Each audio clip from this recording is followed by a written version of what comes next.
मौलाना मोहम्मद हुसामुद्दीन सानी आकिल जाफ़र पाशा की सरपरस्ती में और मौलाना रहीमुद्दीन अंसारी, मौलाना गियास रहमानी, मौलाना मुफ्ती अनवर अहमद, मौलाना मुगनी अहमद की मौजूदगी में आज प्रेस कॉन्फ्रेंस करते हुए तमाम शहरियों से जमायतुल विदा और नमाज ईद उल फितर अपने घरों में ही पढ़ने की अपील की गई। आइए देखते हैं एएचएन न्यूज़ चैनल के नुमाइंदे मोहम्मद आरिफ की ये रिपोर्ट। अब तरजीह दे रहे हैं और ये कोशिश कर रहे हैं कि हम कपड़े पहनेंगे। कपड़े किस खुशी में पहनेंगे?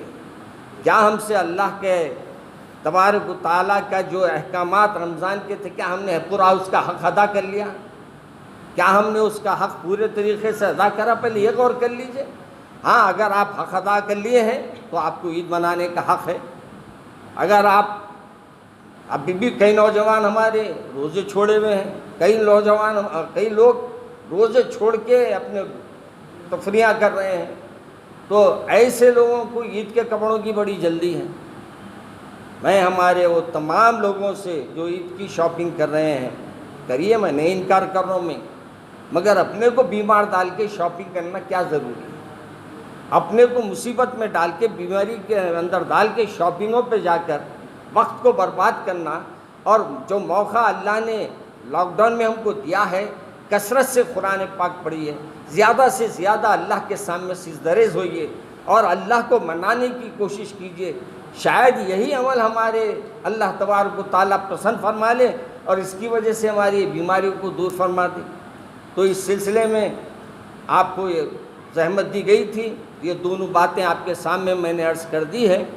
बहरहाल हमको लॉकडाउन की अहमियत को भी सामने रखना है, और इससे सबसे बड़ी बात यह है कि किसी का जानी नुकसान ना हो।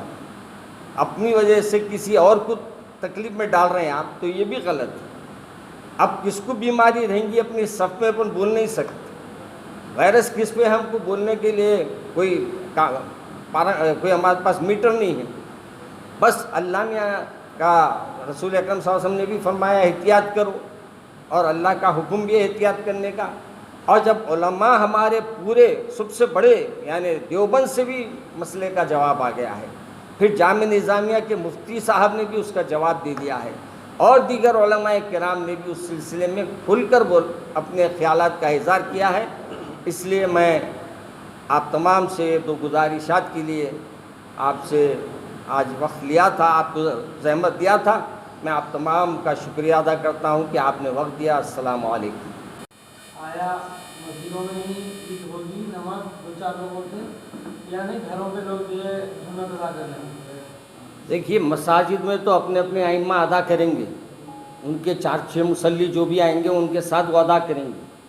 लेकिन जो हजरात को मस्जिद में जाने से, क्योंकि सख्तियाँ एक दिन इजाफा कर देंगे वो लोग, क्योंकि हमारे हर अमल से उनको तकलीफ़ पहुंचती है, तो लाजमी है ईद से एक दिन पहले वो लोग सख्ती ज़्यादा कर देंगे, और वो सख्ती में हमको मसाजिद के सामने ही ज़्यादा लोग पुलिस को खड़ा कर दे रहे हैं।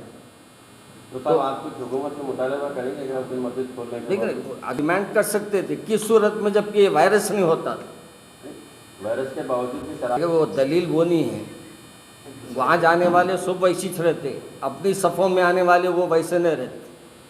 घर में अदा करने का से बोला जा रहा ईद की नमाज घर में जी, अदा करने का, तो शरयन देखा गया तो ईद की नमाज घर में अदा ही नहीं होती। और उसमें साफ अल्फाज में उन्होंने लिखा है कि अगर आपके घर में 3-4 लोग जमा हो जाते हैं तो आप ईद की नमाज़ अदा कर सकते हैं। 3 आदमी से ज़्यादा होना ज़रूरी है। क्या मान ये है ना, 4 आदमी होना ज़रूरी है। 4 आदमी हो तो ये आप कर सकते हैं। वो चाश पर ये बोल के है ना, शुक्राना अदा कर लेना है कि अल्लाह ने हमको रमज़ान गुजारा। अब कपड़े ख़रीदने वालों से मेरी सोच है, मैं ये सोच रहा हूँ, कपड़े ख़रीदने वाले क्या ये यकीन है कि ईद तक रहेंगे? हमारे को ये भी सोचना है। आजकल तो सुबह में मिल रहे हैं, शाम में खबर गलत आ रही। अब ऐसी सूरत में हमको ये देखना है कि जान है तो जहान है। अल्लाह मियाँ हमारे को हिफाजत करने वाला, यकीन है, मगर अल्लाह हिफाजत उनकी करता है जो खुद भी अपनी थोड़ी हिफाजत का मामला कर ले। जुमा के अंदर नमाज पढ़ी गई है मसाजिद के अंदर चंद अहबाब और इसके अलावा जहाँ सहूलत है दीवान खानों में, बाहर के दालानों में 2-4 आदमियों ने जिस तरह जमा होकर जुमा पढ़ी है, इसी तरह आने वाला जुमा जिसे हम लोग जुम्मतुल विदा कहते हैं उसमें भी हमको नमाज अदा करनी चाहिए। इसके लिए कोई ख़ास अहकाम है न इसकी कोई ख़ास अहमियत है। ये आखिरी जुमा भी रमज़ान के दीगर जुमा की तरह है। जिस तरह साबिक़ में हमने जुमा की नमाज अदा की है, इसी तरह इस जुमा में भी हम नमाज अदा करें। इस पे भी ख्याल रखकर ज़्यादा मजमा ना हो, चंद आदमी हो और लोगों को इत्तला हो, अड़ोस पड़ोस का 1-2 आदमी उसमें आ सके। अगर ऐसी जगह नमाज पढ़ी जा रही है तो पढ़ा जा सकता है। हमारे HN न्यूज़ को सब्सक्राइब करिए ताकि आपको नोटिफिकेशंस आते रहे वक्त पर।